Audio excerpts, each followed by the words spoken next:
Splatoon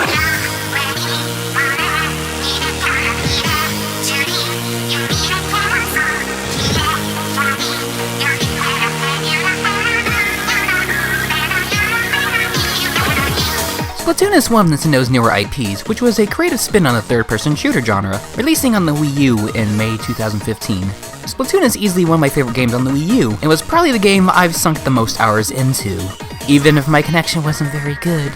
Earlier this year, Nintendo has announced that Splatoon will be getting a sequel on the Switch. Of course, this got me excited, so I just had to play the Testfire when I could, to get an early taste of the game. Splatoon 2 is not that different from the first game, and will probably be something that I'll enjoy just as much as the first game. So of course I have a really positive first impression on Splatoon 2, but I think it's important to talk about some changes that were made in Splatoon 2. It'd be pretty boring to just say, "Hey, that's a good game," and call the video. Easily the first thing to talk about are the controls, since there are no longer dual screens. So you might be asking, how will I be able to jump to the locations of my teammates or look at the map? This feature is still in the game, but now you have to press a button to bring up the map, and to jump to your teammates, you either have to hit a direction on the D buttons, or you just point to where you want to jump with motion controls. To close the map, you simply hit the same button that's used to open up the map. This new change felt just a little clunky, mostly because the function is mapped to the X button. Now in the first game, X was the jump.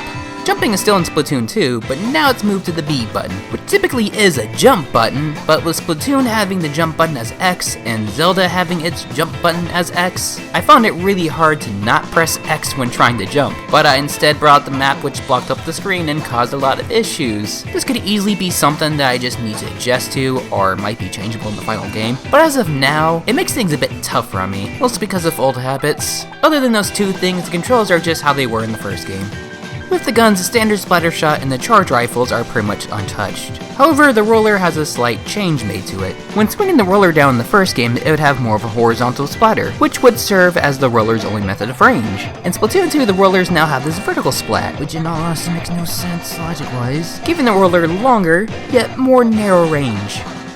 There was also a new weapon introduced called the Splat Dualies, if I pronounced that correctly. It seemed to be more of a up-in-your-face type weapon, which has higher fire rate, but seems to offer below average range, and then less damage per hit compared to the standard splatter shot. And to help the user get closer, the Splat Dualies allow the user to dodge roll by hitting the jump button while firing. The dodge rolling isn't quite my cup of tea, but it's still a fun weapon to use.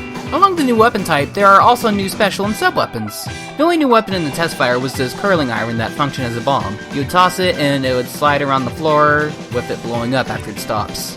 As for the special weapons, there's a jetpack that you could use and fire burst shots while flying around for a short bit. It takes some time getting used to it, and it only goes up by a fixed amount from where you're standing. So if you use it in a lower area, you might be flying ground level in higher areas. You can also boost upward with B, but I didn't find it all that useful to do. Another allowed the player to punch the ground, creating a shockwave that would take out any players caught in it, but it didn't seem to pay anything on its own. I see this being good for players that do want to play more aggressively with this game. There's also this Ghostbuster-like laser that's really difficult to control, but it makes quick work of anyone that gets hit by it. I honestly don't like using this one, but I can see this making sense for charge weapons. And then there's the rocket launcher that allows you to lock onto enemy players and fires rockets that home onto their location. The lock-on reticle doesn't go away until after all the rockets have hit the ground, which the player can use to see where the enemy is for a short time. Speaking of being able to see where your enemies are, you can now see where any player is defeated, regardless of what team they are on, as long as their location is on screen, which really complements the fact that your map isn't out all the time anymore. And because of that, it seems like stepping in enemy ink slows you down even more now, to go along with not being able to see if an enemy walks in your ink, unless if you just happen to pull up the map when it happens. I really like how the changes were made with the consideration of there not being a tablet anymore that had the map at all times. Also really like that players are no longer set in a plus formation at the start of each match, since I'd usually end up shooting ink at whoever was in front of me. Granted, it's still a problem that happens, but it seems to be less of an issue. Overall, I think that Splatoon 2 is more of an improvement over what the first Splatoon did. It makes me really excited for when the game comes out, and I'll be certain to get it day one. How about you? Will you buy it day one, and were you able to play the Testfire as well? Feel free to leave a comment on your thoughts so far in Splatoon 2. And may I say that Splatoon 2 is a much harder word to pronounce than it really should be. No, really, I spent I have an hour worth of audio just me trying to say Splatoon 2. God dang.